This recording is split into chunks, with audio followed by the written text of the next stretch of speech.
கத்திரிக்காய் சேர்த்து சுண்டல் குழம்பு எப்படி பண்ணுறதுன்னு பார்க்கலாம். ஃபஸ்ட்டு வந்து கடாயில் எண்ணெய் விட்டுட்டு சின்ன வெங்காயம் சேர்த்துக்கிட்டிங்கன்னா, எந்த புளிக்குழம்பா இருந்தாலும் சின்ன வெங்காயம் சேர்த்துக்கிட்டிங்கன்னா ரொம்ப நல்லாயிருக்கும். 2 கைப்பிடி அளவுக்கு சின்ன வெங்காயம், ஒரு 3, 4 தக்காளி வந்து சேர்த்துக்கிட்டேன். அது கூடயே வந்து கருவேப்பிலை ஒரு கைப்பிடி அளவுக்கு ஃபுல்லாக சேர்த்துக்கிட்டேன். தேங்காய் துருவல் வந்து ஒரு அரை மூடி தேங்காய் வந்து அதை சேர்த்துக்குங்க. வெங்காயம் தக்காளி பாதி வதங்கினா போதும், ரொம்ப வதங்க தேவையில்லை. 1 ஸ்பூன் தனி மிளகாத்தூள், 2 ஸ்பூன் மல்லித்தூள், அரை ஸ்பூன் அளவுக்கு மஞ்சத்தூள் சேர்த்துட்டு, இது வந்து சிக்கன் மசாலா. இது எங்கள் அத்தை சொன்னாங்க சேர்த்தா நல்லாயிருக்கும் அப்படின்னு. எங்கள் அத்தை பண்ணாங்கன்னா மேக்ஸிமம் இப்படி பண்ணுவாங்க. நான் இந்த டைம் வந்து ட்ரை பண்ணேன், நல்லா இருந்துச்சு.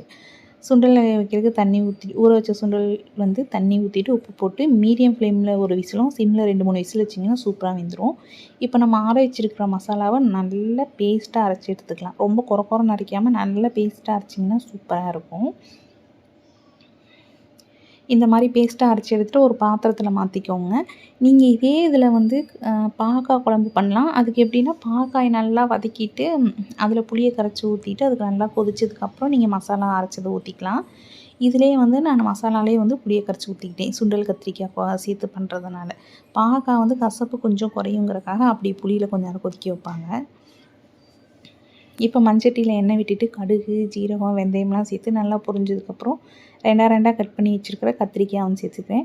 நீங்கள் சின்ன சின்ன கத்திரிக்காயாக பிஞ்சாக இருந்துச்சுன்னா நீங்கள் அப்படியே 4 அப்படியே கட் பண்ணி 4 கட் பண்ணாமல் அப்படியே லைட்டாக கீறி விட்டு அப்படியே வந்து சேர்த்துக்கலாம். உப்பு சேர்த்துட்டு கருவேப்பிலை வந்து சேர்த்துட்டு கொஞ்சம் நல்லா வதங்கினதுக்கப்புறம் நீங்கள் அரைச்சி வச்சுருக்கீங்களா மசாலா, புளி எல்லாம் புளி தண்ணி எல்லாமே ஊற்றிடுங்க.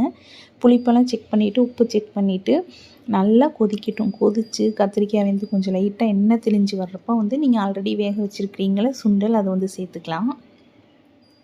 இல்லை ஃபஸ்ட்டே நீங்கள் சுண்டல் சேர்க்குறதுனாலும் சேர்த்துக்கலாம். நான் வந்து இப்படி தான் சேர்ப்பேன். ஆல்ரெடி அதில் சுண்டல் நல்லா வெந்துருச்சு. அதனால் வந்து சேர்த்துட்டு அப்படியே அடுப்பை வந்து சிம்லேயும் மீடியம்லேயும் வச்சிட்டிங்கன்னா நல்லா எண்ணெய் தெளிஞ்சு வந்துடும்.